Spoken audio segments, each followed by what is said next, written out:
하나님의 말씀 누가복음 17장 1절 예수께서 제자들에게 이르시되 실족하게 하는 것이 없을 수는 없으나 그렇게 하게 하는 자에게는 화로다.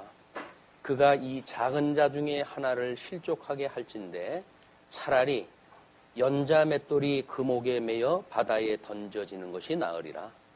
너희는 스스로 조심하라. 만일 내 형제가 죄를 범하거든 경고하고 회개하거든 용서하라. 만일 하루에 7번이라도 내게 죄를 짓고 7번 내게 돌아와 내가 회개하노라 하거든 너는 용서하라 하시더라. 우리 17장은 인자의 날에 대한 교훈으로 우리가 제목을 삼았는데 어차피 이야기는 16장으로부터 연결이 되어집니다. 16장에 우리 부자와 거지 나사로의 비유를 들었는데 그 마지막에 부자가 죽은 자가 혹시 살아나면 내 남아있는 식솔이 듣고 회개할까 하니 보내달라고 이렇게 이야기를 하는데 이렇게 이야기를 합니다. 이르되 모세와 선지자들에게 듣지 아니하면 비록 죽은 자 가운데서 살아나는 자가 있을지라도 고난을 받지 아니하리라 하였다 하시리라. 우리 예수님이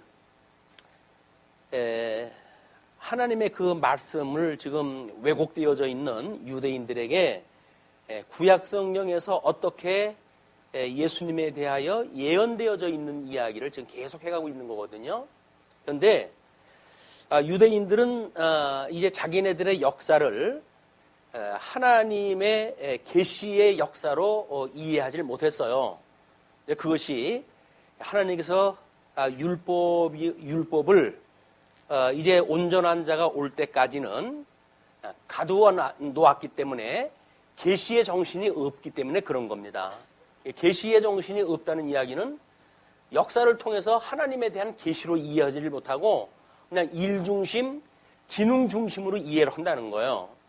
그냥 뭐 먹고 자고 시집가고 장가가고 그게 인생이지 뭐 인생이 별게 있냐?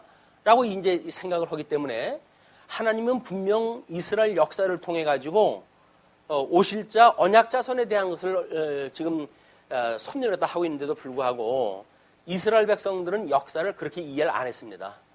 그냥 먹고 자고 시집가고 장가가고 그리고 생육 번성하고 그냥 그렇게 인생 사는 것이 인생 아니야? 그렇게 살았어요. 근데 그거는 택자든 뭐 불택자든 다 그러고 살아요. 그렇기 때문에 성경이 무엇을 말하고자 하냐라고는 계시의 정신이 없다고 한다면 신약 성경을 읽고 있는 우리들도 마찬가지입니다. 이 시대에 뭐 구약 시대나 지금 시대나 그냥 뭐 먹고 마시고 시집가고 장가가고 그리고 사는 거 인생이지 뭐 인생이 별게 있냐? 라고 생각을 하게 되면 우리 굳이 성경을 통해 가지고 하나님에 대한 공부를 할 필요가 없는 거야. 그래서 오늘은 우리 계시의 원리를 또는 성경 해석의 원리에 대한 것을 한번 좀 짚고 넘어가야 우리 계시의 정신이 무엇인지 성경은 계시의 영으로 이제 소개가 되어져 있는데 그런 그 계시의 영을 통해 가지고 우리의 귀의 할례를 받고 마음의 할례를 받고 그래서 하나님의 해가시는 역사를 하나님의 섭리로 이해할 수 있도록 인도하시는 그 하나님을 우리가 만나는 것이 예배의 본령입니다. 지난 시간에도 이제 성경을 우리가 풀어가지고 이야기를 했지만 생소했던 이야기인 것 같아요. 그래가지고 너무 어렵다 뭐 이런 여론이 있는 것 같더라고요. 그런데 왜 어려운지 제가 곰곰이 생각을 해봤어요. 저는 16장을 하면서 너무나 명쾌하게 그 의미가 발견되어졌고 이런데 왜 성도님들은 그 설명을 하는데 그게 어렵다고 느껴졌을까? 라고 이제 생각을 해보니까 구약 역사에 대한 이해가 우리가 별반 없어요. 이야기 중심으로 해가지고는 뭔가 그냥 간혹 여기저기 듣고 이렇게 해가지고 산발적인 지식은 있는지 모르지만 그 구약성경 전체가 무엇을 말하는가에 대해서는 별반 우리들이 관심이 없던 거예요. 그리고 나름대로 뭐 성경에 보니까는 구약의 언약의 내용을 근거로 삼아가지고 신약 성경이 그걸 이루었다라고 설명했다 하니까 구약은 언약이 무엇이 있어가지고 언약대로 예수님이 오셨다는 이야기로구나. 막연하게 그나마도 우리는 그렇게 이해하겠다 하고 있어요. 그런데 그걸 잘못 이해를 하게 되면 신천지가 성경 공부하는 거 크게 다르질 않습니다. 짝짓기니까. 성경에는 짝이 있어가지고 구약 성경에 한 짝, 신약 성경에 한 짝을 맞춰가지고 자기네들의 논리를 그냥 펴가는 데 이용하다 한단 말이에요.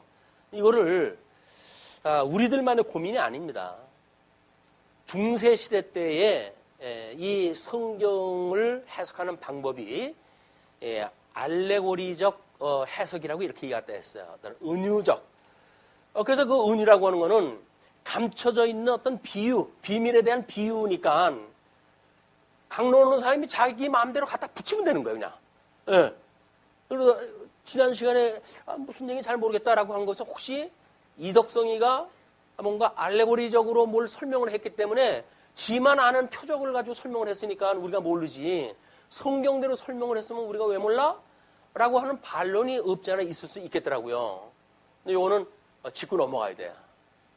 왜 그런 그 문제가 있는가? 종교 개혁자들이 오직 성경의 권위를 주장을 했다 했고 성경으로 돌아가면서 성경 해석, 중세기의 그동안의 성경 해석에 대해서 문제 제기를 했다 했어요. 너희들 마음대로 그렇게 비유라고 해가지고 은유적인 거라고 해서 알레고리적이라고 해가지고 너희들 멋대로 그렇게 설명을 또 하면 안 돼. 그 이야기예요. 왜냐하면 자기네들만 성경을 가지고 있고 자기들만 성경 해석 권한이 있다고 이야기를 하고 그러면서 자기네들만 성경을 가지고 뭐 성도들한테 어떤 영향을 미치기 위한 설명이든지 해버리니까 그 성경을 가지고 성경에 과연 어떤 해석 방법의 원리에 맞는가라고 하는 게 오해가 있었던 거예요. 그래서 종교 개혁자들은 문자적, 역사적으로 해가지고 그 어떤 비유라고 하는 것이 모형론적으로 해가지고 해석이 되어지지 않으면 안 된다. 이렇게 설명이 되었어요. 이게 알레고리라고 하는 것도 뭔가 이제 짝짓기라고 하는 차원에서 보게 되면 모형론적인 요소가 있어요. 구약 성경이 뭔가 모형으로 보여줬고 그걸 신약 성경에 와가지고 실체적으로 보여줬기 때문에 그걸 짝이라고 이야기를 한단 말이에요. 근데 그렇게 하면 안 된다. 사건이 뭔가 역사적으로 해가지고 뭔가 중심 사상에 맞는 것들로 연결이 되어져야지 그렇지 않다고 한다면 그거는 너희들이 사사로이 성경을 푸는 거나 같아 라고 이야기했다 했던 거거든요. 자, 그러면 우리 성경을 통해 가지고 성경을 해석했다 할 때 우리는 성경이 하나님의 영광 계시라고 이렇게 이야기했어요. 하나님의 영광 계시다. 그러면 이 영광 계시를 성경을 우리가 어떻게 해석하는가에 대해서 우리는 하나님의 영광을 깨달을 수가 있단 말이에요. 그런데 이 해석이 그런 방식으로는 안 되고 뭔가 모형적으로 구조적으로 해서 이탈을 갖다 해가지고 자기 하고 싶은 이야기 아무거나 할 수 없도록 뭔가 안전장치가 되어져 있어야 돼요. 성경을 볼 수 있는 구조가 확실한 구조가 있어가지고 사사로이 자기가 하고 싶은 얘기 아무데나 할 수 있는 이런 거는 이 알레고리적인 거다 그 이야기예요. 그렇기 때문에 우리가 모형적인 거라고 한다면 나름대로 이 해석이 뭔가 구조성이 있어요. 구조성이 있어야 된다. 이 구조성이 있어야 되고 이 구조성을 통해 가지고 우리는 진리성이 확보가 돼야 된다. 진리성. 이 진리성이라고 하는 거는 영재적으로 우리가 성경은 하나님의 감동으로 되어졌다고 이야기를 하잖아요.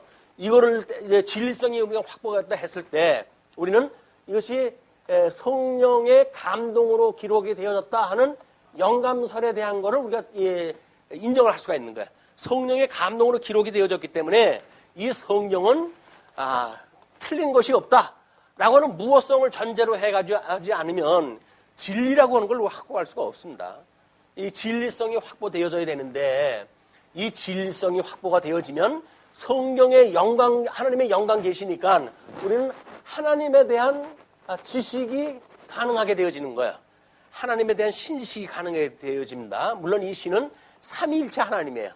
성부 하나님의 예정과 우리 성자 하나님의 구속과 성령 하나님의 인치심이라고 하는 삼위일체 하나님이 어떻게 사역을 했다 했는지에 대한 지식이 갖게 되어지는 거거든요.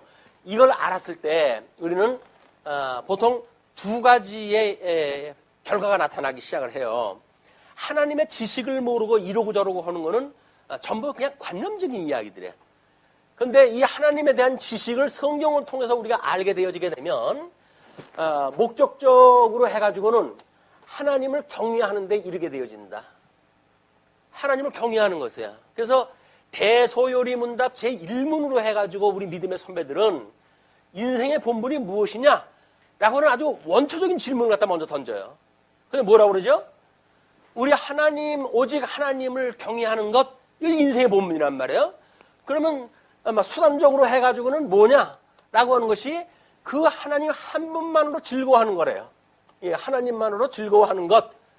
그 이야기는 우리가 이 인생을 살아가는 것은 인간의 행복이 목적이 아니라 하나님을 경외하는 것이 우리 인생을 살아가는 목적이란 말이에요. 그런데 성경을 모르게 되면 인간들은 자기 행복을 위해서 인생을 산다고 착각을 하게 되어지니까 성경을 전부 인간의 행복에다가 포커스를 맞춰가지고 강론을 할 수밖에 없어요. 예수를 믿으면 복 받고, 예수 믿으면 부자가 되고, 예수 믿으면 뭐 출세를 갖다 하고 이렇게 설명하다 하는데 그렇지는 않습니다. 성경의 믿음의 선배들은 전부 예수 그리스도의 고난에 참여한 자들이에요. 십자가의 고난을 짊어지고 사는 사람들이에요. 자기 인생을 구가한 사람들이 없다니까요. 근데 우리는 그냥 말로는 뭐 예수 그리스도 고난에 참여한다고 하지만 철저하게 이기주의로 우리 중심적으로 성경을 해석을 하고 그리고 성경을 통해 가지고 하나님을 안다고 하지만 여전히 인간 중심의 삶을 살아가는 거예요. 그걸 우리가 나름대로 종교행위라고 규정을 갖다 줬어요. 이제 나름대로 우리는 그거는 종교행위다. 신앙생활이라고 하는 건 철저하게 하나님의 뜻이 무엇인지를 깨닫고 우리가 영적 예배를 드리는 것, 이것이 성도들의 삶이란 말이에요. 그러면 하나님의 성경을 모르고 하나님의 뜻을 어떻게 합니까? 여기서 지금 그 부자 나사로의 이야기는 죽었던 사람이 혹 살아오게 되면 우리 식구들이 알아보기에 그걸 듣지 않겠느냐 그런 그 이야기거든요. 근데 성경은 그렇지 않다고 그래요. 죽었다가 살아오는 사람의 무슨 말을 한다 할지라도 이것이 모세와 선지자들에게 듣지 아니하면 구약 성경적인 근거가 없다고 한다면 그거는 공수표다 그 이야기예요. 지금도 가끔가다 죽었다가 살아났다고 하는 사람들의 간증이 소개되어지고 그러잖아요. 성경을 갖고 믿지 않던 사람들이 어떤 사람이 죽었다가 살아났다고 해서 간증을 했다 하니까는 그 간증을 듣고 나는 예수님 믿을까 이런 사람들이 있어요. 그건 사실은 가짜예요. 이 성경에 예수님이 죽었다고 살아났다고 하는 사실이 진리가 확보되어진 확정되어진 이 진리로 인해 가지고 지금 기록되어져 있는 성경도 안 믿는 사람이 그 사람이 뭐 꿈을 꿨든지 죽었다 살아나는지 그걸 우리가 어떻게 알아요, 그 사람이. 근데 그 사람 얘기를 어떻게 믿겠느냐고요. 이 성경의 진리를 믿지 않으면서 사서로이 흘러다니는 그런 그 이야기를 듣고 우리 어떻게 그걸 믿어요. 전부 낭설이에요, 낭설. 그것이 참, 그 사람은 뭐 억울할 거예요. 무슨 얘기냐. 내가 죽었다 살아나는데 진짜로. 내가 죽어놨던 거 너희한테 이야기하지 않더냐. 그걸 죽었을 때 내가 좁은 어떤 그 동굴 속으로 아주 확 지나가니까 벼랑간 앞에 환하게 빛이 비치기 시작을 했다 하더니 거기에 예수님이 딱 계시더라 라고 이야기도 한단 말이야. 그런데 사람이 영이 육하고 분리가 되어지게 되면 그건 죽은 거예요. 그런데 그 죽은 사람이 다시 성경의 원리와 다르게 영과 육이 합쳐졌다고 한다면 그건 죽었던 게 아니에요. 까무러쳤던 거예요. 까무러쳤던 거. 근데 우리는 그걸 죽었다고 이야기한단 말이에요. 우리는 의학적으로 규정되어진 것이 사람의 죽음이라고 하는 것은 영과 육의 분리예요. 성경도 죽음이라고 하는 건 이 영과 육의 분리를 죽음이라고 이야기하는 거거든요. 지금도 자칫 신비주의에 잘못 빠지게 되면 뭔가 기도를 갖다 할 때 관상 기도를 갖다 한다는 둥 이렇게 해가지고 뭐 우리가 한창 뭐 촛불을 켜놓고 묵상을 또 하게 되면 우리 혼이 붕 떠가지고 어딜 다른 데로 가요. 그래가지고 내가 모르는 곳에 가가지고 그 사람들이 하는 걸 다 보고 그리고 다시 돌아와가지고 우리한테 알게 할 수가 있다는 그런 그 웃지 못할 그 이야기들을 하는데 그거는 전부 미신행입니다. 미신행이. 인간은 그렇게 영이 분리가 될 수가 없는 거예요. 그런데 이 지금 죽었던 사람이 살아난다고 한다면 말이 듣겠느냐? 안 되어지니까 예수님께서 구약성경의 그 논리를 따라가지고 구약성경에 하나님께서 어떠한 분인가를 지금 설명했다는 거예요. 그러니까는 예수님이 오셔가지고 이 구약성경을 듣지 않으냐면 구약성경에 언약되어진 걸 믿지 아니한다고 한다면 죽었다가 살아난 사람이 이야기를 한다고 하더라도 고난을 듣지 않을 거야. 이렇게 이야기를 해요. 그렇기 때문에 예수님의 그 약속대로 성령이 오셨을 때 사도행전을 보게 되면 모든 사도들이 성경, 구약성경을 들어가지고 예수가 그리스도라고 증거를 했다 해요. 이 예수가 그리스도다. 구약성경의 이걸 내용들을 전부 소개했다 해요. 그리고 이 예수가 그리스도라고 증거했다 하는 거예요. 그거에 의해 가지고 지금 신약성경이 완성이 되어진 거 아니에요? 그럼 신약성경을 우리가 해석을 했다 할 적에는 기록이 되기 전에는 구약성경을 들어가지고 예수가 그리스도로 증거하고 그럼 기록된 후에는 그냥 신약성경만 가지고 예수가 그리스도라고 증거하는 걸까요? 아니에요. 여전히 이 구약적인 근거에 의해 가지고 예수가 그리스도라고 우리가 증거라도 하는 거라니까요. 그것이 구약성경에 대한 몰이로 인한 예수님의 지적이에요. 율법과 선지를 통해 가지고 나를 믿지 않는다고 한다면 예수님이 죽었다가 부활할 때 유대인들이 믿든가요? 안 믿어요. 왜? 구약성경에 기록되어진 것이 그렇지 않은데 그 사람들은 구약성경을 통해 가지고 우리들이 보는 것처럼 정말 우리 하나님의 이 선민국가 하나님께서 약속하셨던 이 선민국가가 정말 창건하고 분국되어져서 이렇게 창건, 분국, 유수, 회복되어진 이 사건을 유대인들이 보는 그 구약성경은 우리들이 보는 성경하고도 순서도 달라요. 그렇기 때문에 이렇게 역사서의 내용을 가지고 이런 논리를 그들은 볼 수가 없어요. 원천적으로 그들이 보고 있는 성경의 논리를 따라 가지고는 이런 구조를 볼 수가 없다니까요. 근데 하나님께서 이것이 주 70년경 이제 우리 주 90년경 이제 얌리아 회의에서 구약성경의 정경화를 인정을 하게 됐어요. 그것도 유대인들에 의해 가지고 이제 구약성경이 하나님의 말씀 맞다 이렇게 이야기했다 했거든요. 그런데 그들이 하나님의 말씀이라고 했던 확증졌던 그런 성경 순서가 아니라 이제 예수님이 오시고 397년이나 가가지고 이때에 비로소 정경화가 이루어져요. 정경화. 신약성경이 하도 이제 남발이 되어지니까 이것만 하나님의 말씀이다 라고 이야기한 것이 정해지는 것이 397년인데 이때 구약성경이 우리가 보고 있는 구약성경의 순서대로 해가지고 목차가 쭉 정리가 되어져. 그 전에는 유대인들이 보던 성경 해석 방법대로 목차가 나와져 있으니까 그 사람들은 그렇게 봤죠. 그러니까 이 사도행전에서도 그냥 산발적으로 그 성경 구조를 가지고 인용을 다 했어요. 그러나 우리는 구약성경을 이제 구조적으로 우리가 볼 수가 있는 거 아니에요. 그래서 이 구약성경에 이것이 성육신에 대한 이야기였었고 이것이 예수 그리스도의 고난사에 대한 이야기였었고 이것이 예수 그리스도의 죽으심에 대한 이야기였었고 이것이 예수 그리스도의 부활에 대한 예표로서의 모형과 그림자적인 섭리였었다. 이렇게 우리가 이제 구조적으로 성경 해석을 이렇게 구조를 완성하다 했단 말이에요. 그러니까 이스라엘 백성들은 그냥 뭐 나라가 다윗을 통해 가지고 통일 왕국이 이루어졌고 솔로몬에 의해 가지고 성전이 지어졌고 그리고 르호보암과 여로보암에 의해 가지고 나라가 갈려졌고 그리고 급기야 그들이 불순종해 가지고 포로로 끌려가게 되어졌다가 선지자들의 예언대로 해 가지고 70년 만에 회복이 되어졌다라고는 이런 개념으로만 이해를 하고 있으니까 이들이 보고 있었던 거는 어떤 계시의 영으로 본 것이 아니라 그냥 역사 이해로 본 거야. 민족 역사, 자기네 민족 역사를 중심으로 이해하다 했으니까 구약성경을 잘 알고 있음에도 불구하고 이걸 말하고자 하는 신학적 의미가 이건데 이걸 그들이 알아보지 못한 거예요. 알아볼 수 없어요. 성경 순서가 다 다르고 이런 그 내용도 다 다르고 구조도 다 다른데 이 사람들이 어떻게 볼 수가 있겠습니까? 근데 하나님께서 우리 이제 20세기 끝자락에 와가지고 21세기 들어서면서 성경신학을 재창게 하셔가지고 우리로 하여금 이 구약성경 언약대로 예수님이 왔다라고 하는 걸 증거하는 거예요. 전부. 사도행전에서 보게 되면 구약성경을 쭉 이야기를 해요. 아브라함 때서부터 쭉 이야기를 다 해요. 그냥 여기서 이런 구조는 그 사람들이 없죠. 그냥 구약성경이 있으니까 구약성경만 쭉 풀어가지고 이야기를 해요. 그러면서 그 성경대로 이분이 왔다 그런 그 이야기거든요. 성경대로 이분이 오셨다는 이야기는 다윗의 자손으로 오셨다는 이야기예요. 육신으로 해가지고는 다윗의 자손으로 이분이 오신 거예요. 육신으로 해가지고는. 그러나 성결의 영으로는 하나님의 아들로 인정을 받으신 분이란 말이에요. 이게 하나님의 아들.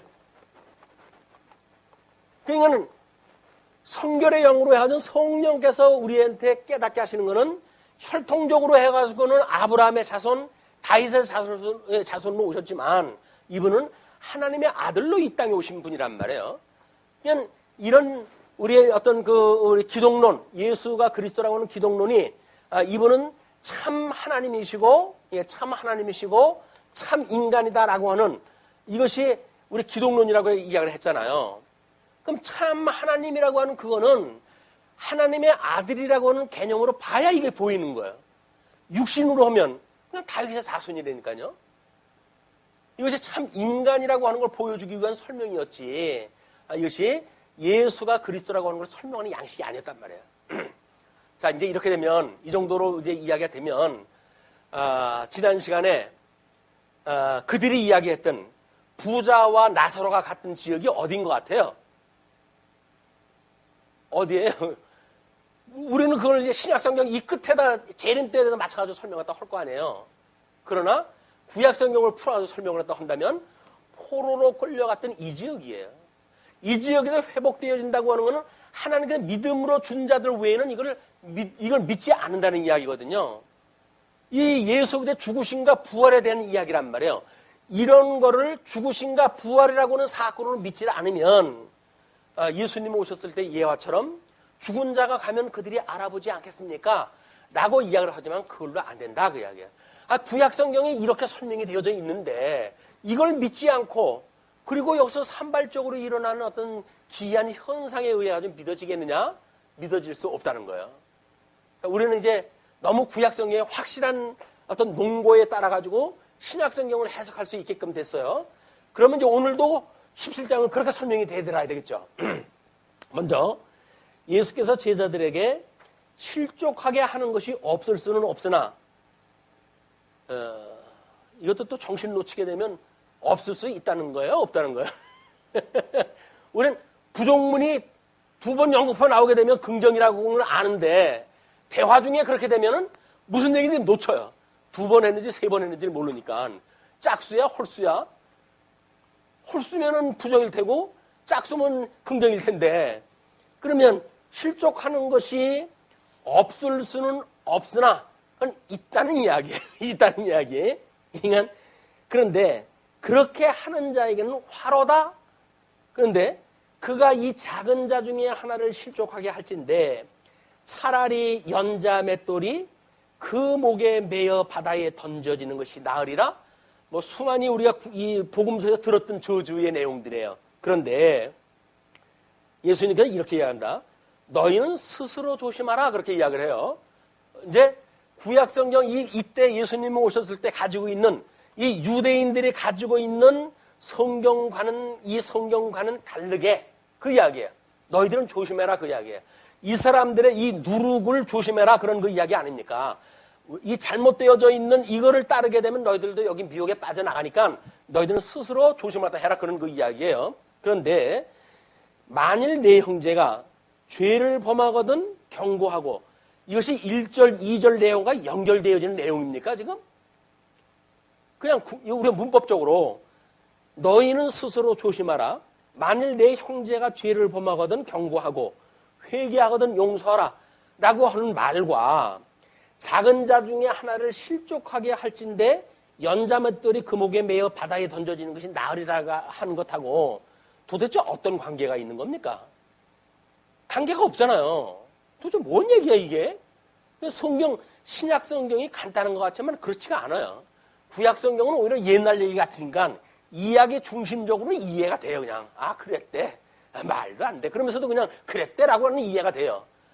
신약 성경은 문법적 이해조차 잘 안 된다니까요. 왜? 이 구약 성경을 가르고 설명하다 했기 때문에 구약 성경적인 배경이 없으면 무슨 얘기인지 몰라요. 자, 이제 실족한다는 이야기는 예수님이 십자가에 죽으시는 사건이 이제 실족하는 사건이에요, 이게.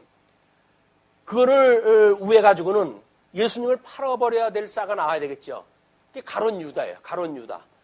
그러나 구약 성경적인 이 배경으로 본다고 했을 때에는 미혹하는 유대인들, 종교 지도자들, 이런 자들이 지금 공격하는 자들이에요. 그리고 이 자들이 누굴 공격을 합니까? 예수님에게 부름을 받은 이제 소자들 그룹이에요. 그 자들이에요. 그냥 결국 예수님이 하시고자 하는 이야기는 뭡니까? 미혹할 이 예수님을 미혹하는 일이 당연히 되어지는 거야. 왜? 나는 성경대로 죽으셔야 돼요. 이 성경대로 죽으시고 그리고 성경대로 부활을 갖다 하셔야 돼요. 성경대로. 그러면 성경대로 죽고 성경대로 부활한다는 걸 어디 66권 성경 39권 중에 예수님이 죽으신다. 기름 부음 받는 자는 죽는다. 라고 하는 그런 성경 구절을 어디 골라가지고 하나만 이 근거를 댈까요?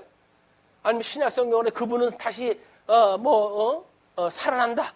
라고 하는 걸 어떤 부활적인 요소로 해가지고 끌어다가 근거를 갖다 댈까요? 너무 빈약하잖아요. 우리는 이미 신약 성경의 그 논고를 통해 가지고 구약적인 이 신약 이 구약의 그 내용이 신학적 의미가 뭔지를 알았으니까 구조적으로 파악이 되어진단 말이에요, 이제. 그렇기 때문에 이스라엘 백성들이 유수될 수밖에 없어요. 선지자들이 뭐라고 예언을 했죠? 선지자들이 예언한 내용이 뭐예요? 모세의 그 오경을 갖다 틀어서 이해하다 하는데 너희들의 과거에 불순종했기 때문에 그 다음에 현재 너희들이 다 망한 거야. 이렇게 포로로 끌려간 거야, 그 이야기예요. 그러나 하나님께서 약속이 남아져 있는데 그 약속이 뭐냐면 너희들 다시 회복해 주신다고 하는 걸로 약속이 되어져 있단 말이에요, 이게. 이게 신명기의 내용이에요, 신명기 5장 25절로 31절까지의 그 내용이 내가 너희들에게 약속을 했다 하고 천지를 불러 너희들에게 이걸 약속하다 한다. 그런데 내가 약속한 가나안 땅에 들어가게 되면 너희들은 나를 배반을 갖다 할 거야. 불순종을 할 거야, 그 이야기에. 그때 내가 너희를 열국에 다 흩어버릴 거야. 그러나 그때 너희들이 마음을 다하고 뜻을 다하여 돌아오게 된다면 내가 너희의 하나님이 되어지고 너희는 나의 백성이 될 것이야 라고 해가지고 모세 오경에 이미 언약되어져 있는 거예요. 이 언약되어진 대로 역사가 이게 흘러가고 있단 말이에요. 이게 구약성경의 역사가 무슨 통치 언약에 그것만 이게 성취가 되어졌는지 이런 협의적으로 보면 안 돼요. 선지자들이 이렇게 말기를 중심으로 해가지고 예언 활동을 했는데 메시지의 내용이 전부 이거예요. 이거 메시지가 너희들이 하나님 앞에 불순종으로 해가지고 너희들 포로로 끌려가게 되어진 거야. 왜? 우리 예레미야, 에스겔, 다니엘 그 대부분의 선지서가 물론 북쪽 이스라엘에 있을 때 있었던 것도 있죠. 그것도 마찬가지로 이거를 다 이해하겠다 하는 거예요. 이사야도 너희들이 망하고 너희 흩어진다고 하는 걸 이해하겠다 하고 그리고 너희를 다시 회복한다고 하는 걸 약속했다 했기 때문에 모든 선지서의 내용은 이거예요. 그런데 선지서의 내용을 외우면 모릅니까? 외우면. 그 요약 정리가 안 돼 있어요. 구도적으로 그게 파악이 안 되어져 있어요. 그냥 방대한 성경을 많이 외우고 하긴 하는데 그래서 그게 도대체 뭔 말이냐. 그렇게 하면 무슨 얘기인지 몰라요. 왜? 요약 정리가 안 돼서 그래요. 우리는 요약 정리가 딱 됐잖아요. 그냥 단 세 마디로 되어져 있잖아요. 그리고 과거의 역사가 해석이 되지 않으면 현대 역사가 우리가 가름할 수가 있나요? 안 돼요. 그럼 이것도 모르고 미래에 대한 어떤 그런 계획을 세운다? 가능합니까? 안 되는 거예요. 어쩔 수 없이 우리가 알고 있는 역사관, 그 역사관은 우리 하나님께 주관하신다고 하는 우리 신적 그 역사에 대한 걸 우리가 인정하다 하잖아요. 모든 역사는 하나님께 주관하다 하신다 이렇게 믿는단 말이에요. 근데 그 역사는 하나님의 이런 언약 백성들에게는 매우 긍정적인 걸로 설명이 되어져 있다 그래서 긍정성을 갖다 이야기를 하는 거예요. 우리 역사관에 대한 걸 긍정성으로 해석하다 하는. 그런데 이거를 자칫 불택한 백성들한테도 긍정성이라고 그러면 하나님에게는 긍정성이지만 예정을 갖다 할 때 지옥 보내기로 예정되어져 있으니까 너들 지옥 보내는 걸로 내가 역사 섭리하는 거야 라고 하는데 불택자가 그걸 보고 하나님이 하시는 일인데 뭐 긍정적인 거야, 잘된 일이야, 난 지옥 가게끔 되어져 있어, 이렇게 해가지고 긍정적으로 해석을 할까요? 그런데 이 기독사관을 잘못 해석을 하게 되면 모든 사람들에게 적용이 되어지는 걸로 이야기가 되어지고, 그래가지고 우리 이제 대한 말기에 외정시대에 36년 동안 나라를 잃게 되어지잖아요. 그럼에도 불구하고 우리가 나름대로 뭐가 발전이 되어졌다, 과학적으로 경제적으로 이 과학이 되어졌다, 우리나라 민족은 게으르고 그래가지고 도저히 그럴 수 없는 민족인데 외정 30년 동안 인간 돼가지고 그나마도 이렇게 먹고 살게끔 되어진 거야 라고 말하는 것이 잘못되어져 있는 기독관을 가지고 근대사를 해석하는 이런 식민사관인 거예요. 식민사관. 이건 불택한 백성들한테는 긍정적인 게 아닙니다. 그들한테는 땅을 치고 통곡을 갖다 해야 될 일이에요. 그런데 그게 마땅히 하나님이 섭리하시기 때문에 괜찮아 라고 말하는 거는 택한 백성들이 택한 나라를 통해 가지고 그렇게 보라고 하는 이야기지, 택하지 않은 백성이 지옥 가는 삶을 보고 나는 긍정적이야, 난 지옥 가도 좋아 라고 하는 걸 이야기하는 건 아니란 말이야. 물론 요즘은 그런 그 인간들도 나오더라고요. 사탄을 찬양을 하고 이렇게 하는 인간들이 나와요 이제. 그러나 보편적으로 우리 그래도 이제 근대적인 사고를 가지고 계신 분들이 봤을 적에는 그건 아니지 이렇게 이야기다 하지. 우리가 사단에 매여가지고 지옥에 가는 거 뭐 정해진 운명이라면 그것도 좋아라고 말하는 사람들은 그렇게 흔치 않아요. 완전히 그 머리가 좀 빈 사람들이나 그걸 좋아하고 그러지. 이거는 하나님의 이런 역사 섭리대로 이 모세의 언약대로 이 구약의 선민국가의 역사가 지금 되어진 거예요. 너희들을 너희한테 불순종했지? 그러므로 너희들 이 사방에 흩을 거야. 그런 너희가 마음을 다하고 뜻을 다하고 돌아온다고 한다면 내가 너희 하나님이 될 것이야 라고 약속한 대로 이스라엘 역사가 이루어진 거라니까요. 근데 그 이스라엘 역사가 왜 그렇게 되어지는 겁니까? 그럼 오실 예수 그리스도에 대한 예표적인 섭리니까 마땅히 이런 신학적인 구조대로 그것이 이루어져야 되는 거예요. 이 구약 성경의 원리가 그렇다고 한다면 이 구약 성경의 이런 어떤 그 구조에 의해 가지고 예수님이 이 땅에 성경대로 오셨다가 성경대로 죽으시고 성경대로 다시 부활을 해야 된다고 하는 성경적 근거에 의해 가지고 예수님이 부활을 했을 때 성경에 이렇게 약속되어져 있지? 실체적으로 역사적으로 예수님이 이렇게 오셨지? 이래도 안 믿어? 라고 말한다고 한다면 우리가 그러네? 라고 긍정할 수가 있잖아요. 그러나 이런 근거가 없이 어느 날 뚝딱 해가지고 뭐가 일어났어. 그걸 믿어요? 믿는다고 하더라도 그건 아무런 의미가 없는 거예요. 지금 기적적으로 별의별 일이 다 생긴다고 하더라도 구약성경에 근거가 없다고 한다면 그건 믿으나 마나 한 일이다 그 이야기예요. 그런데 우리는 이런 해석의 원리를 잘못 모르게 되면 그냥 현상적으로 무슨 일이 일어나는 것이 중요하다고 보는 거예요. 그게 왜 중요한가요? 나하고 무슨 이해관계가 있어 중요한 건가요? 근데 나하고 이해관계가 없다면 어떨까요? 그럼 나하고 아무 상관이 없죠. 사람이 죽었다 살아나도 나하고 상관이 없어요. 우리 세월호로 해가지고 수백 명의 아이들이 죽었다. 나하고 직접적인 관계가 없잖아요. 그럼 난 그걸로 인해서 눈물을 흘리지 못해요. 이 사악한 인간이. 그러나 거기에 아이가 만약에 묻혀 있다고 생각을 하게 되면 3년을 갖다가 이 가슴을 치면서 그걸 떠나지 못하고 있잖아요. 그게 우리대로 상관 있는 일이기 때문에 그렇단 말이에요. 근데 이 언약대로 만약에 예수님이 오셨고 예수님이 우리를 구원했다고 하는 것이 믿어지게 되면 상관이 있는 일입니까? 없는 일입니까? 이거는 매우 밀접한 관계가 있는 거예요. 이제 예수님의 뗄래야 뗄 수 없는 관계가 만들어진 거예요. 우리는 운명적으로 예수님하고 이젠 연합의 그 길을 갈 수밖에 없는 이런 길이 됐다. 자, 그러면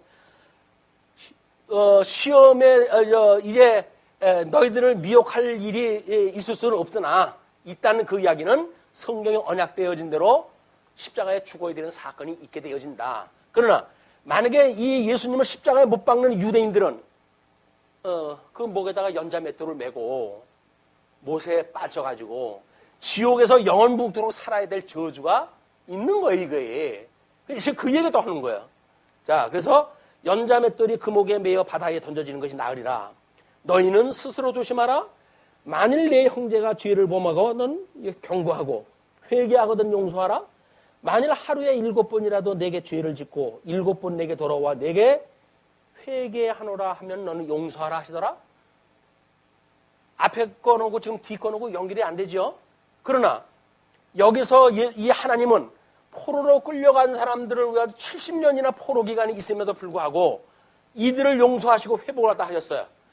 이 하나님의 이 역사를 믿는다는 이야기가 뭡니까? 이게 1만 달러 때 탕감받은 사람들의 기쁨이고 즐거움이란 말이에요. 1만 달러 때 탕감받은 사람들이 예수님이 죽었다가 부활했다고 하는 걸 믿는 거 아닙니까? 그런데 우리가 100대 내려온 빚진 자가 와가지고 용서했다 한다 그러면 용서했다 해야 될까요? 말까요? 아이, 뭐, 한 번 해줄 수 있죠.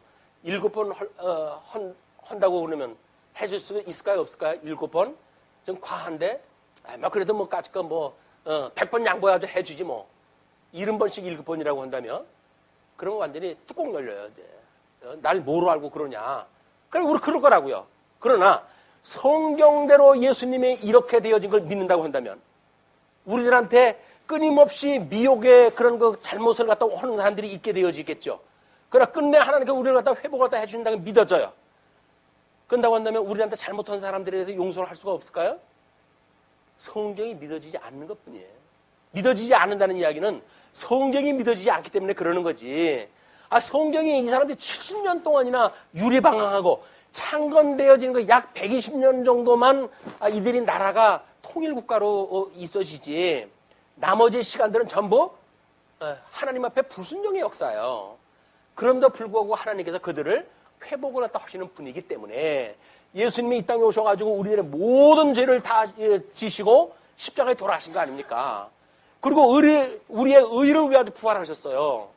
그렇기 때문에 우리는 70번씩 우리한테 잘못했다고 하더라도 용서를 갖다 해줘라 하는 그 이야기는 뭐예요? 내가 너희들과 함께 있어. 내가 그걸 해줄게, 그 이야기예요. 주님께서 그렇게 해주시는 거예요. 내가 주 안에 있을 때 가능하다니까요. 이걸 성경 구절로 외우면 이쪽으로 이게 출력이 될까요? 안 되는 거예요. 우리들한테는 이게 머리로 들어와가지고 머리로 해석되어지는 문제가 아니라니까요. 여기서 말하는 이 해석이라고 하는 거는 깨달음이에요, 깨달음. 이 깨달음이라고 하는 그 이야기는 마음으로 깨닫는 거지 머리로 깨닫는 게 아니에요. 머리로 해가지고는 정보가 입력되어지는 겁니다. 그냥 성경을 아무리 외우면 모릅니까? 그냥 머리로 입력되어지는 정보, 머리로 그냥 입력되어지는 거예요. 그런데 하나님의 말씀을 듣고 하나님이 살아계시다고? 그 예수님이 나의 죄를 용서해 주셨다고? 그래가지고 이제는 내가 예수 그리스도 영원무궁토록 하나님 나라에서 살 백성이라고? 라고 하는 그 이야기는 마음으로 깨달아지는 거예요. 마음으로 깨달아져야 우리의 심령의 평강이 오지, 마음의 평강이 오지. 머리로 들어간 것이 무슨 마음에 영향을 줍니까? 심리학적으로는 게 가능하지요. 심리학적으로는 머리를 얻은 트라우마 있는 거 치료하게 되면 뭔가 치료가 되어진다고 이야기를 하죠. 그러나 하나님의 말씀은 마음으로 깨닫는 거예요. 우리가 마음을 다하고 뜻을 다하고 온 너희의 그런 몸을 다해가지고 하나님을 섬기라는 거예요. 하나님을 사랑하라는 거예요. 마음도 없이 여기 들어간 정보에 의해 가지고 관습적으로 어떤 행동이 나왔다? 그 이야기는 뭐예요? 하나님이 제일 싫어하는 거예요. 난 너희들이 드리는 제물로 해가지고 아주 냄새가 난다. 내 코에서 냄새가 나. 너희들 제사 드리는 거 안 받을 거야, 이놈들아. 그렇게 이해가 한다니까요. 우리가 여기 가지고 어줍지 않은 거 가지고 하나님 앞에 찬양도 하고 뭘 한다고 칩시다. 하나님께 뭐라 그럴 거야? 듣기 싫어! 듣기 싫어! 그렇게 이야기를 하실 거예요. 하나님의 뜻이 뭔지를 모르는데 무슨 찬양이 나옵니까, 찬양이. 이렇게 되어졌을 때 수단적으로 그분이 즐겁고 그분을 경외하는 마음으로 해가지고 찬양이 나오는 건데 하나님을 모른다고 한다면 우리 마음을 줄 수가 없잖아요. 사람이 사랑하는 부인, 남편지간에도 마음을 못 주고 살아가는데 어떻게 우리가 마음을 주고 삽니까? 거짓말이에요. 사랑한다는 거짓말이에요. 정말 예수 그리스도의 사랑을 깨닫지 않으면 우리는 한 발짝도 나갈 수가 없어요. 그럼 우리를 인정할 때 해야 돼요. 우리는 흙으로 만들어지는 피조물이에요. 피조물. 흙으로 만들어진 피조물이라는 이야기는 뭐예요? 나한테 아무런 능력도 없다는 거예요. 살아가지고 꿈지럭거리니까 뭘 하는 것 같잖아요. 그런데 실상은 죄의 종노릇을 하고 있을 뿐이에요. 그런데 아니 무슨 내가 멀쩡하게 살아있는데 무슨 소리냐. 근데 에베소서는 그러잖아요. 죽었던 너를 살리셨다고 우리 이야기를 하잖아요. 죽었던 너를 살리셨다. 죽었던 우리가 살아난 겁니까? 그걸 중생이라는데 정말 중생으로 해도 예수 그리스도의 연합의 기쁨을 우리가 누리고 있는 겁니까? 예수 그리스도와 연합이 아니고 그냥 관념적으로 예수 믿으면 구원받는다고 그러니까 그리고 뭐 어떤 관습적으로 해서 교회 나오는 일들 그것은 구원과 아무 상관이 없어요. 우리 뭐 나름대로 세상을 살아가는 방법은 뭐 좀 배울 수가 있겠죠. 터득을 갖다 하고 교회 생활은 저렇게 하는 거로구나. 뭐 그런 건 배울 수가 있을 거예요. 그러나 우리의 이런 심령의 변화, 예수 그리스도의 장성한 형상에까지 성장하게 되어지는 그런 거 기쁨, 우리들의 가치 이런 것들은 없어요. 조금만 아픔이 오면 그 일을 감당할까요? 안 할까요? 도망가 버리죠. 그걸 왜 해 내가? 내가 짱구야? 그 손을 내가 왜 봐? 우리는 내가 얼마나 영악스러운데? 안 그래요. 우리는 하나도 순종할 수가 없는 인생들이에요. 하나 은혜로 붙들어 주셔야 이게 가능하다. 자, 그렇게 하면서 오늘 이야기가 좀 길어져가지고 그래도 할 거는 해야 될 것 같아가지고 이걸. 자, 5절서부터 보시게 되면 10절까지 믿음에 의한 결실에 대한 교훈을 갖다 하게 되어지는데 이렇게 이야기를 합니다. 사도들이 주께 여짜오되 우리에게 믿음을 더하소서 하니 예수님한테 와가지고 사도들이 믿음을 더해달래요. 근데 주께서 이르시되 너희에게 겨자씨 하나일 만한 믿음이 있었다면 이 뽕나무더러 뿌리가 뽑혀 바다에 심기어라 하였을 것이요 그것이 너희에게 순종하였으리라. 아니 믿음을 달라고 그랬더니 뭐 이렇게 어려운 이야기를 또 하시나요? 예레미야에 의할 것 같으면 너희들이 불순종했을 때 너희들을 뽑아낸다고 약속이 됐어요. 뽑아내가지고 이런 이국 땅에다 심어놓을 거야. 그러나 이게 회복이 되어지게 되면 여기서 다시 뽑아가지고 이게 가나안 땅 그 본토에다 너희를 심을게. 주님께서 그런 약속을 했어요. 이스라엘 백성들을 포도나무로 이야기를 한다면 그 포도나무를 뽑으시고 심으시는 하나님이 하나님이라면 하나님. 그 하나님이 하시는 능력이 이게. 그냥 믿음을 달라고 이야기를 하니까 하나님이 어떠한 분인가를 아는 믿음을 말하는 거겠지. 그럼 무슨 믿음입니까? 바로 뽑으시고 심으시는 하나님을 네가 믿겠니? 그 이야기다 하는 거예요. 그걸 이야기다 하시면서 이게 그 너희에게 순종하였으리라. 너희 중 누구에게 밭을 갈거나 양을 치거나 하는 종이 있어 밭에서 돌아오면 이제 요게 6절까지의 내용과 7절 이후의 내용이 또 논리적으로 맞는지 한번 보세요. 어떤 문법적으로 너희 중 누구에게 밭을 갈거나 양을 치거나 하는 종이 있어 밭에서 돌아오면 그더러 곧 와 앉아서 먹으라 말할 자가 있느냐? 도리어 그더러 내 먹을 것을 준비하고 띠를 띠고 내가 먹고 마시는 동안에 수종 들고 너는 그 후에 먹고 마시라 하지 않겠느냐? 기꺼이 이러고 하는데 명한 대로 하였다고 종에게 감사하겠느냐? 이와 같이 너희도 명령받은 것을 다 행한 후에 이르기를 우리는 무익한 종이라 우리가 하여야 할 일을 한 것뿐이라 할지니라. 근데 7절서부터 10절까지의 내용하고 5절, 6절 내용은 또 뭔 상관이 있는 거예요, 이게? 뭔 내용으로 이렇게 되어진 거예요? 근데 힌트가 이걸 가지고 좀 설명을 해왔으니까 요 구조에다 놓고 해석을 하게 되면 해석이 보입니까? 제가 설명 안 해도 보입니까? 그게? 그게 무슨 내용이구나 안 보이십니까? 여전히 설명이 필요한가요? 자, 보세요. 이제 그 순종을 한 거예요, 이게. 나무들이라 할지라도 그렇게 할 수가 있는 것처럼 이 사람들을 뽑았다가 심는 일이 하나님의 언약대로 되어졌단 말이에요. 그렇게 되어졌으니 이제 너희 중에 이렇게 해가지고 뽑아가지고 여기 왔어요. 돌아와가지고 하나님 앞에 충성을 다 했어요. 충성을 다 했다고 해가지고 유대주의자들 이런 사람처럼 자기의 공로를 자랑하고 하나님 이만하면 기쁘시지요? 제가 이렇게 해드리는 걸 기쁘시죠? 라고 이야기할 때 하나님께서는 말도 안 되는 소리 허들 말아 이놈들아 그렇게 이야기하는 거예요. 왜? 아니 어떤 종이 이러고 와가지고 왔다고 하면 이러고 왔으면 이러고 왔니? 아유 수고했다. 야 네가 수고했는데 어떻게 내 밥이라도 차려줄까? 주인이 그렇지 않는다는 거예요. 뭐라 그래요? 주인 일 다 끝났어? 그럼 다음에 그럼 내 식단 준비해야지. 식사 준비해.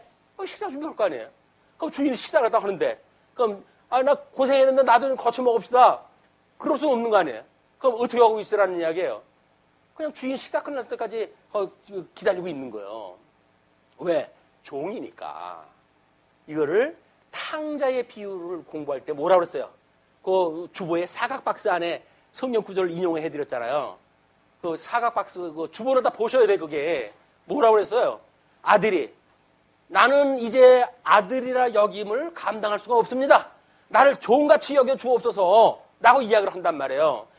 예수 그리스도의 대속으로 인하여서 구원받았는데 아니 하나님이 예정했으니까 구원해줬지 내가 언제 구원해달라고 그랬어요? 라고 만약에 우리가 그렇게 나간다고 한다면 그거는 막가파예요. 막가파.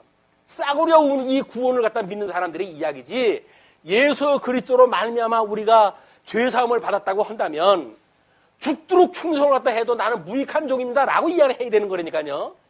뭐 조금만 하게 되면 제가 그래도 이만큼 했는데요. 뭐 제가 어떻게 했는데 이걸 모르고 사람들이 저를 불러주는데 어떻게 하면 좋아요 하나님. 하나님 뭐라 그래요? 죽도록 그냥 충성하라니까? 하나님 그렇게 이야기하신다니까요. 그게 당연한 거야. 넌 나의 종 아니야. 그 종이 내가 시킨 대로 하면 그게 당연한 거지. 뭘 거기서 공치사 갖다 하고 그래. 주제 넘게. 주님께서 그렇게 이야기를 하신단 말이에요. 그러나 그렇지 않게 되면 이제 하나님께서 그 잔치를 기뻐하고 이 죽었던 자가 돌아온 것처럼 기쁘게 잔치를 갖다 피잖아요. 이는 내 사랑하는 아들이라. 죽었다 살아온 나의 아들이라. 나도 기뻐하잖아요. 이거는 우리 작은 일에 충성한 자들을 주님께서는 착하고 충성된 종이라고 칭찬하다 해주시는 거예요. 그런데 지가 잘났다고 해가지고 공치사라고 되면 하나님께서 그런 엄한 말로 그걸 징계를 하신단 말이에요. 싸구려 복음 가지고 우리 예수 믿는 거 아닙니다. 자, 그렇게 하는데 그러면 이제 거기 설명이 됐죠? 그 11절로부터 이제 19절까지 열 문둥병자 치유 결과가 이제 옵니다. 예수께서 예루살렘으로 가실 때에 사마리아와 갈릴리 사이로 지나가시다가 한 마을에 들어가시니 나병 환자 10명이 예수를 만나 멀리 서서 소리를 높여 이르되 예수 선생님이여 우리를 불쌍히 여기소서 하거늘 보시고 이르시되 가서 제사장들에게 너희 몸을 보이라 하셨더니 그들이 가다가 깨끗함을 받은지라. 제사장에게 보였을 때일까요? 보이기 전인가요? 네, 그냥 가다가 깨끗하게 됐어요. 그 중에 한 사람이 자기가 나은 것을 보고 큰 소리로 하나님께 영광을 돌리며 돌아와 예수의 발 아래 엎드려 감사하니 그는 사마리아 사람이라. 예수께서 대답하여 이르시되 10사람이 다 깨끗함을 받지 아니하였느냐? 그 9사람은 어디 있느냐?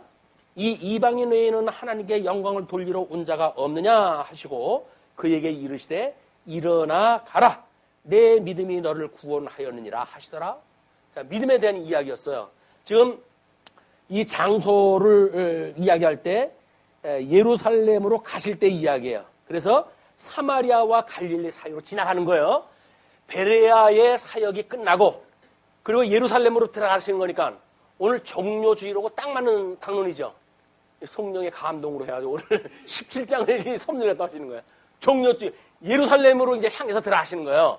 이제 그때 문둥병 환자를 10명을 만난 거예요. 그들이 먼 발치에서 우리 좀 구원 좀 해주세요 라고 이야기했다 하니까 예수님께서 제사장한테 너희들 몸을 보여라 이렇게 이야기했다 했어요. 제사장한테 가는 도중에 10명이 다 병이 난 거예요. 그런데 다른 사람들은 병 났네. 제사장한테 보이는지 안 보이는지 모르겠어요. 성경이 말 안 하니까. 근데 싹수를 봐가지고는 아마 이쪽으로 가가지고 보인 자가 혹시 있을 수도 있겠어요. 왜? 모형적으로 이 사람들이 되어진 거니까. 그러나 제가 한 문둥병자는 어떻게 됐어요? 참 제사장이신 예수님을 보고 온 거예요, 지금. 이게 6월절 어린 양으로 돌아가시고 성전으로 부활하시고 그리고 승천으로 부활하심으로 해서 참 제사직을 감당하시는 그 예수 그들 알아보고 그만 예수님한테 와가지고 하나님 앞에 영광을 돌렸단 말이에요. 구약 성경에 이런 논리를 따라가지고 예수님을 알아본 자, 그 자가 예수님한테 와가지고 감사하다 하니까 9명은 어디 갔니? 어떻게 너만 왔니? 예, 너는 내 믿음이 너 믿음이 구원을 갖다 이루노라. 그러니까 너는 가라. 이렇게 이야기하다 하는 거야. 9명은 이쪽으로 갔다고 하더라도 그건 가짜예요. 가짜들한테 갔으니 소용이 없어요. 그리고 아마 고쳐졌는데 뭘 또 보여. 뭐 보이기 전에 우리가 보였어야 되는데 앓고 있는 걸 보여주고 그다음에 난 걸 보여주고 그래야 이게 제사장이 사유하다 하는 건데 보이지도 않은 거 그냥 뭐 모른 척 말지라고 해도 이쪽으로 가지 않은 사람들도 있을지도 몰라요. 그러나 설사 갔다고 하더라도 그건 가짜한테 갔으니까 소용이 없는 거예요. 그 이야기하는 겁니다. 자, 그러면서 20절로부터 21절 보시게 되면 하나님 나라의 임재에 대한 이야기가 합니다. 자, 바리새인들이 하나님의 나라가 어느 때에 임하나이까 묻거늘 예수께서 대답하여 이르시되 하나님의 나라는 볼 수 있게 임하는 것이 아니요 또 여기 있다 저기 있다 하고도 못하리니 하나님의 나라는 너희 안에 있느니라. 우리 신천지가 지금도 10지파가 자기네 신천지 백성이라는 거예요. 하나님 백성이라는 거예요. 그거를 이제 우리 개혁교회에서 야 하나님 나라는 그런 게 아니야 라고 설명하는 구절이 이 구절이에요. 무슨 얘기라고요? 하나님 나라가 어느 때에 임하니까 라고 했을 때 예수님께서 대답하여 이르시되 하나님의 나라는 볼 수 있게 임하는 게 아니야 라고 이야기했으니까 너들 12지파가 모여가지고 뭐 하나님 나라 백성이니 요한계시록에 그 하나님 나라 백성이니 이런 식은 소리 하는데 야 하나님 나라는 이렇게 보이는 걸로 해가지고 임하지 않는다고 그랬잖아. 거짓말 하지 마라 라고 해가지고 그들을 공격하다 하는 거예요. 우리가 그 신천지라고 하는 사람들은 짝짓기라고 하는 그런 원리를 가지고 이제 사람들을 설득하다 하기 때문에 좀 더 구조적인 걸 가지고 그 사람들한테 우리가 대응을 하지 않으면 말려들어가기가 쉬워요. 거기 아마 대한민국 젊은 친구들은 다 그쪽 가 있는 것 같아. 또 무슨 뭐 요즘 또 뭐 어디 원주 쪽인가 뭐 해가지고 무슨 당에 무슨 뭐 들어간 사람들이 또 뭐 그쪽 사람들이라고 해가지고 신문에 매스컴에 나타나고 그러더라고요. 어떻게든지 권력하고 뭔가를 연결을 지어가지고 이 보이는 땅에서 뭔가 해먹으려고 신천지 망하는 길입니다. 망하는 길이에요. 그런데 여기 와가지고 하나님 말씀 듣다가 견디지 못해가지고 나간 사람은 있어도 이걸 깨닫고 돌아온 사람은 아직 없어요. 그거 잘나빠진 그 짝짓기 그걸 가지고 진리를 갖다 알아떼는 동 해가지고 가정도 버려요. 그 사람들이. 대단한 믿음 아닙니까? 가정을 버려요. 그런데 그들이 과연 구약 성경대로 믿어가지고 그런 걸까요? 아닌 거라니까요. 근데 사람들이 이렇게 복잡한 진리를 원치는 않아요. 그냥 간단한 거, 심플한 거. 그것만 그냥 원하니까 이 복잡한 이 어떤 시대에 누가 성경 66권을 다 풀어서 설명해 주는 데가 어디 있어요. 진리는 알고 싶고. 그냥 그런 사람들한테 짝짓기라고 하는 걸 이야기했다 해가지고 봐라. 구약 성경이 이렇게 됐지? 요걸 이룬 거야. 나무? 요게 요런 비유야. 해가지고 한번 비유를 갖다 풀어서 설명하다 하는 거야. 알레고리적 방법으로 해가지고 미혹하다 하는 거다. 그 사람들의 논리를 갖다 따라가게 되면 우스꽝스러운 게 말도 안 해. 우리가 이런 원리에 비춰다 보게 되면 그 사람들의 논리는 말도 안 되는 논리들이에요. 자, 그렇게 이제, 하나님의 나라는 그런 곳이라 그랬어요. 그러면서 여기 있다, 저기 있다 하고도 못하리니 장소성이 이미 초월되어진다 그 이야기예요. 여기 있다, 저기 있다 못하리라는 그 이야기는 뭡니까? 하나님께서 이런 영원한 하나님의 뜻이 이 땅에서 이루어지는 것이 계시 아닙니까? 그러니까는 하나님의 나라라고 하는 그 이야기는 이런 시간과 공간과 형상을 초월한 개념이란 말이에요. 초월되어진 개념. 이것이 영원이라고 하는 개념이에요. 영원한 하나님의 나라. 이 사람들은 시간적으로 해가지고 다윗의 역사, 아브라함의 역사로부터 해가지고 현재까지 이르는 역사로 해가지고 이해를 다 하고 공간적으로 해가지고는 예루살렘을 중심으로 해가지고 지금 여기에 이것이 하나님의 나라가 임한다고 하는 이곳 아니야.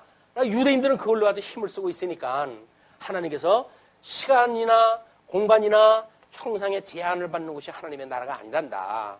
이렇게 육적 계시로 보여준 거는 너희들한테 몸을 입고 오실 예수 그리스도를 예표적으로 보여주기 위해서 또 예수 그리스도 오셔가지고 하실 사역에 대한 걸 깨닫게 하시기 위해서 이걸 섭리하다 한 거지. 마치 지금도 로마 제국을 무너뜨리고 어떤 그런 강력한 다윗 왕국을 세우는 그런 하나님의 나라를 너희들이 삼아온다고 한다면 잘못되어진 거야. 그 이야기를 다 하시는 거예요. 자, 그러면서 22절로부터 37절까지 인자가 임하는 때와 징조를 이야기를 합니다. 그 내용은 제일 아래 그림을 갖다 참고를 또 하시면 좋겠어요. 또 제자들에게 이르시되 때가 이르리니 너희가 인자의 날 하루를 보고자 하되 보지 못하리라. 인자의 날은 예수님의 이제 재림의 날입니다. 이제 하나님 나라가 영원히 이루어질 것에 대한, 그렇기 때문에 사람이 너희에게 말하되 보라 저기 있다 보라 여기 있다 하리라. 그러나 너희는 가지도 말고 따르지도 말라. 하나님의 나라는 시간과 공간을 초월해가지고 되는 일이기 때문에 예수님이 재림을 갖다 하시면은 뭐 대한민국에 오실까요? 예루살렘에 오실까요? 어디에 재림을 갖다 하실까요? 사람들은 그런 자기가 가지고 있는 시간 공간 개념에다가 성경의 내용을 묶어버리는 거야. 그래 놓고는 그걸 생각하다 하니까 풀릴 까닭이 없죠.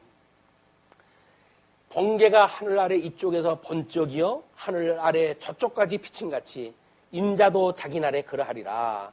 그러나 그런 재림이 있기 전에 그가 먼저 많은 고난을 받으며 이 세대에게 버림바 되어야 할지니라.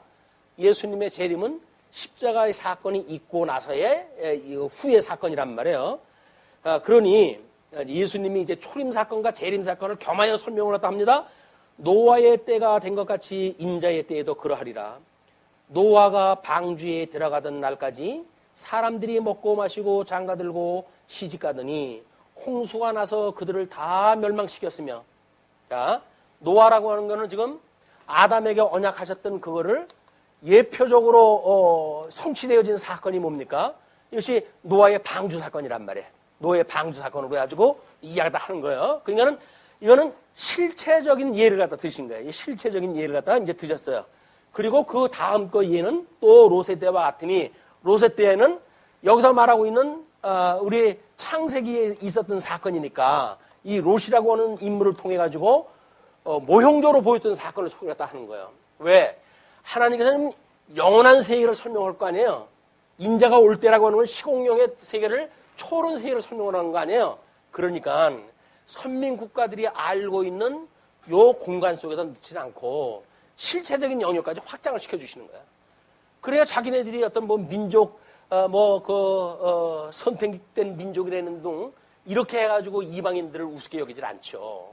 이런 것들은 실체적으로 해가지고 노아의 세 아들 함, 야벳, 셈이라고 하는 전 인류에 대한 이야기를 너희들한테 이렇게 소꿉장난처럼 보여줬는데 이걸 계시로 이해하지는 못하고 마치 너희들이 택한 백성이라고 오해를 하고 있는데 이것은 잘못되어진 생각이다. 그걸 이야기를 하시는 거죠. 그러면서 이제 그 롯의 때와 같으니 사람들이 먹고 마시고 사고 팔고 심고 집을 짓더니, 지금 때도 마찬가지죠. 지금도 여전히 우리가 그렇게 살아가요, 인생을. 롯이 소돔에서 나가던 날에 하늘로부터 불과 유황이 비오듯 하여 그들을 멸망시켰느니라. 하나님께서 이 심판날 전부, 이건 롯에 대한 사건은 불로 심판하다 했고, 노아의 사건은 물로 심판하다 했고, 물론 이 물로 심판에 대한 거는 이제 출애굽이라고 하는 어떤 모형적 역사를 통해서 다시 한번 재현이 되어지죠. 그러나 이 물로 심판과 불로 심판을 통해 가지고 예수 그리스도가 받을 심판이, 이것이 이렇게 두 개의 심판을 다 받으실 것에 대한 것을 지금 예표로 보여주는 겁니다. 그러면서 그 인자가 나타나는 날에도 이러하리라. 그날에 만일 사람이 지붕 위에 있고 그의 세간이 그 집안에 있으면 그것을 가지러 내려가지 말 것이요. 왜? 가지러 가야지. 그게 어떻게 모아놓은 건데. 근데 이 하나님은, 이 주님은 그 가지러 가지 말라는 거예요. 밭에 있는 자도 그와 같이 뒤로 돌이키지 말 것이니라. 하나님께 주었던 이 계시의 역사를 보게 되면 이거를 뭔가 기능 중심으로 해가지고 여기에 이걸 빠지지 마라, 그 이야기예요. 우리가 목적 지향적으로 끊임없이 하나님의 인생의 본분인지를 알고 살아가는 것이 사람의 마땅한 본분이지, 땅에서 살아가는 거, 시집가고 장가가고 먹고 마시고 심고 이러는 것이 다한 것처럼 생각하고 인생을 살지 마라. 그런 그 이야기예요. 자, 그러면서 롯의 처를 기억하라.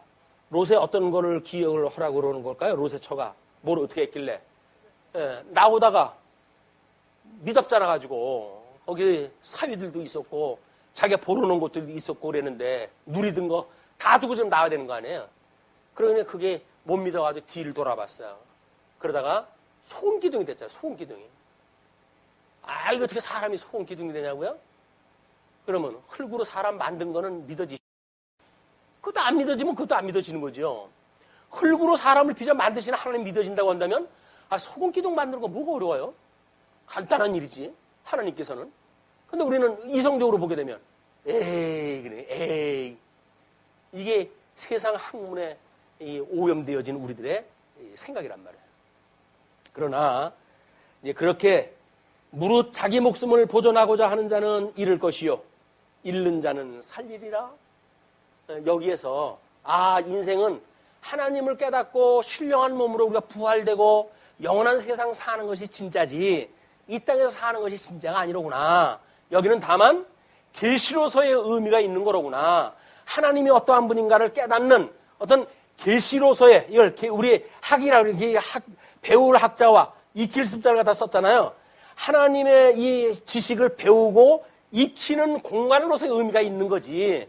이것이 아니라 뭔가 기능적으로 이것이 이루는 세상 사람들이 우리한테 가르치는 데 목적이 있는 게 아니로구나. 이걸 깨닫는 것이 성경 기독교의 우리의 임무를 다 하는 거예요. 기독교라고 하는 그 이야기는 세상살이 살아가는 데에 도움을 주기 위한 기독교가 아닙니다. 인생의 본질이 뭔 걸 갖다 이야기도 하는 거란 말이에요. 인간이 왜 사는 거예요? 먹고 살라고 삽니까? 먹기 위해서 삽니까, 인간이? 그럼 일찍 죽어버리면 고생도 없잖아요. 왜 살아요? 사는 목적이 뭐예요? 그냥 태어났으니까 사는 거예요. 사는 목적 알고 사는 사람이 누가 있습니까? 그러나 성경에서는 너희들 사는 목적이 뭔지를 알지? 나를 경외함을 배우기 위해서 너희들이 여기 존재하는 거야. 그걸 이야기해 주시는 거예요. 그러면 인생의 도를 깨닫고 살아가면 아침에 도를 깨닫고 저녁 때 죽어도 좋다고 그러는데 이 어마어마한 도를 깨달았는데도 불구하고 뭐가 그렇게 부족해요, 우리한테? 뭐가 부족합니까, 인생이? 삶은 얼마나 산다고 뭐가 부족해요? 껄껄껄껄 하면서. 이럴 걸 저럴 걸 하면서 사람 뭐래요? 후회해 가면서. 사랑하는 백성들에 대한 하나님의 섭리는 긍정성이에요. 긍정성.